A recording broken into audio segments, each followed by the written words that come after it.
Halo teman-teman semua, eh, selamat datang di podcast yang akan membahas tentang nilai-nilai Pancasila di kehidupan kita sehari-hari dengan tema episode kemanusiaan dan empati di kehidupan era digital saat ini. Nah, supaya lebih menarik teman-teman, podcast ini kita akan beda dengan cara santai, ringan, tapi setidaknya bermakna lah. Kalau sudah bermakna untuk yang memang bisa bermakna dalam orang lain. Saya dan Denis Nasi yang akan memimpin kita pada episode kita kali ini, dan kita akan ngobrol santai soal sila kedua dalam Pancasila, yaitu kemanusiaan dan beradab, khususnya dalam kehidupan era digital saat ini. Oke teman-teman, sebelum kita bedah lebih dalam mengenai Pancasila di sekitar kita, saya mempersilakan kepada teman-teman untuk memperkenalkan diri. Halo, perkenalkan saya Asida Dedemenan. Saya Fakir Aka. Saya Saya Widya Gamalisiwan. Saya Mari Raideno. Oke, teman-teman yang akan dengan saya adalah podcast kita kali ini yang akan potong bahas tentang nilai Pancasila di kehidupan kita. Teman-teman, kalau potong dengar tentang kata kemanusiaan, mungkin yang tadi terjadi pikiran itu pasti biasanya pasti empati, rasa peduli, sikap saling menghargai setiap manusia.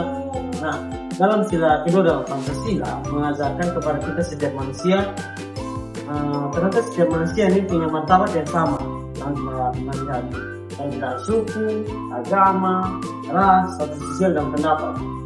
Saudara Ansi, kira-kira menurut saudari apa sih yang ada di benak saudara tentang kemanusiaan itu sendiri?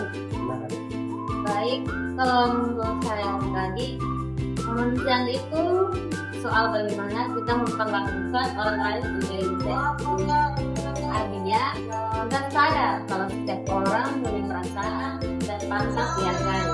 Walaupun kita berbeda pendapat atau latar belakang. Dalam sila kedua Pancasila, kita diajarkan untuk saling menghormati dan bersikap adil tanpa melihat siapa dan bagaimana latar belakangnya. Ini bukan soal teori, tapi bagaimana kita menerapkannya dalam kehidupan sehari-hari. Apalagi di era digital saat ini, kemanusiaan itu sangat-sangat butuh. Karena kita berinteraksi lewat layar, kadang kita lupa kalau dalam akun media sosial itu ada manusia kehidupan yang bisa merasakan sakit dan lewat komentar ataupun perkataan yang tidak dihargai. Jadi kalau menurut saya, kemanusiaan itu tentang empati, tentang bagaimana memahami, tentang memberikan sikap yang beradab, baik di dunia nyata maupun di dunia maya. Terima kasih. Oke, terima kasih atas pandangannya. Nah, dari penjelasan tadi, bahwa kita sudah bisa pahami bahwa manusia bukan hanya soal membantu orang lain secara fisik, tapi juga bagaimana kita dapat berinteraksi secara langsung maupun melalui media digital saat ini. Ini menjadi suatu data penting sebelum kita melihat realita yang terjadi di dunia digital saat ini. Oke, di era digital saat ini memang sudah sangat memudahkan kita untuk berkomunikasi dengan siapa saja, di mana saja dan kapan saja. Tapi sayangnya kemudian yang potong dapat ini saat ini membuat potong lupa tentang yang namanya empati dalam orang di sekitar kita. Contohnya komentar kasar di media sosial, cyberbullying, menyebarkan hoax tanpa peduli dampaknya. Saudara Fatir, menurut saudara kira-kira kasus ini masih sering terjadi dan bagaimana solusinya? Kalau menurut saya, kasus seperti komentar kasar, cyberbullying, penyebaran hoax dan saling menghujat akan tetap terus terjadi. Meskipun kita tidak bertatap muka secara langsung, justru karena tidak bertemu secara fisik, banyak orang merasa bebas berbicara di dunia digital. Dan dunia digital, kita sering lupa bahwa di balik layar ada manusia sungguhan yang mempunyai perasaan, ada luka, ada emosional yang tertentu, dan ada batas-batas yang seharusnya kita hormati. Namun, bukan hal ini tidak bisa diatasi.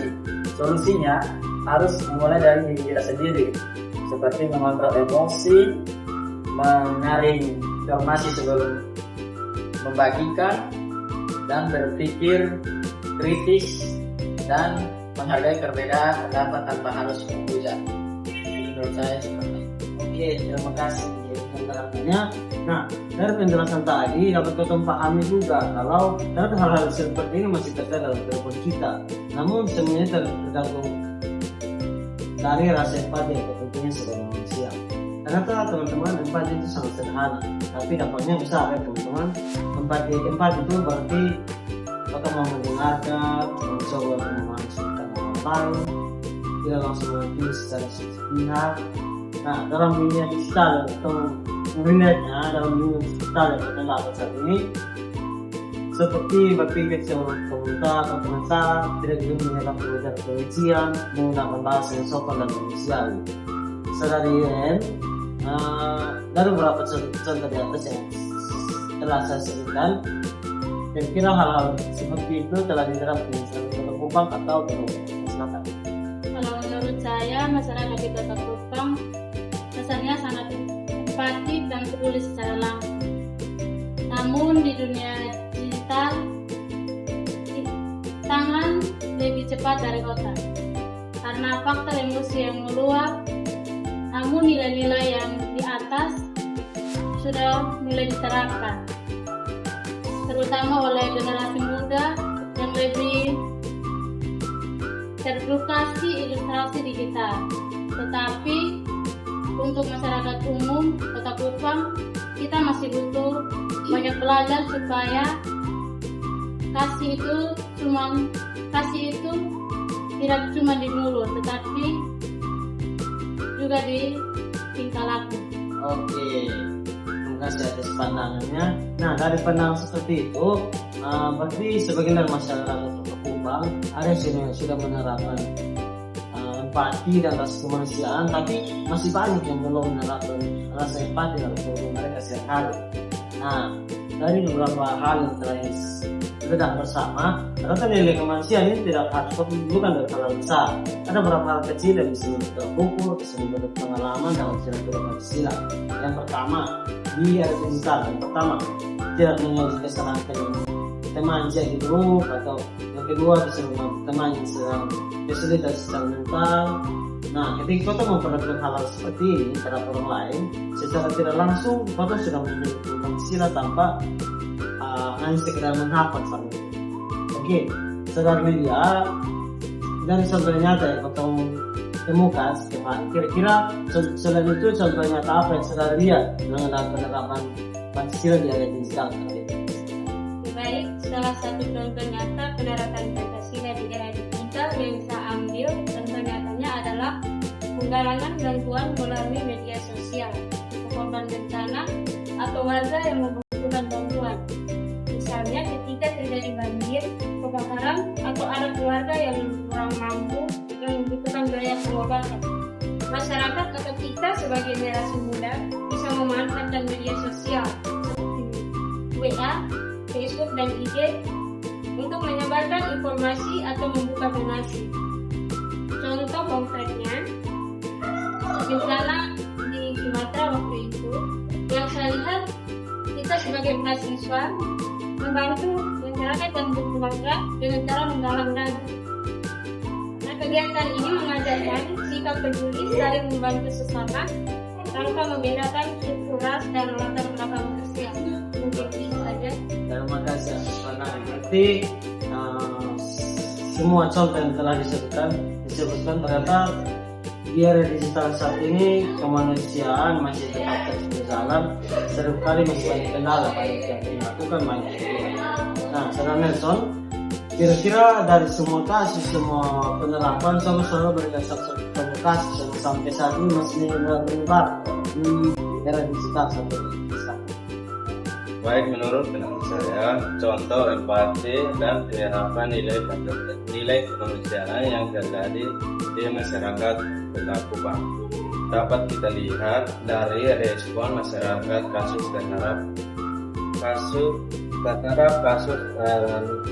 kasus ini menunjukkan bahwa di tengah perbedaan pendapat dan emosi yang selalu muncul, banyak masyarakat justru menampilkan rasa empati dan kepedulian, terutama melalui media sosial.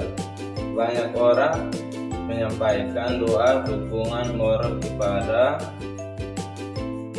keluarga korban serta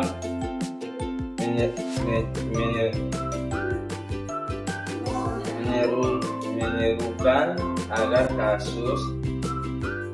kasus tersebut diselesaikan secara adil dan kemanusiaan. Hal ini mencerminkan kesederhanaan bahwa setiap manusia memiliki martabat dan hak untuk memperlakukan secara adil sesuai dengan sila kedua Pancasila. Oke, terima kasih. Memang betul.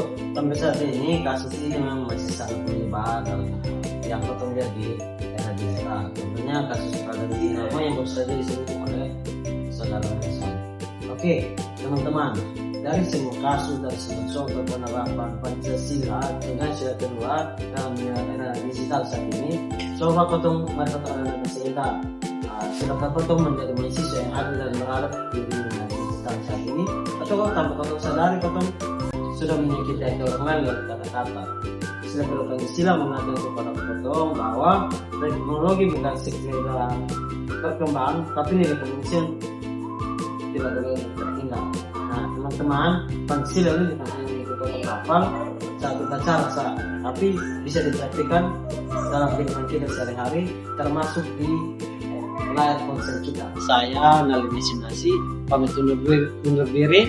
Terima kasih sudah mendengarkan podcast tentang episode kemanusiaan dan empati di era digital saat ini. Semoga bermanfaat. Sampai jumpa di episode lainnya. Terima kasih.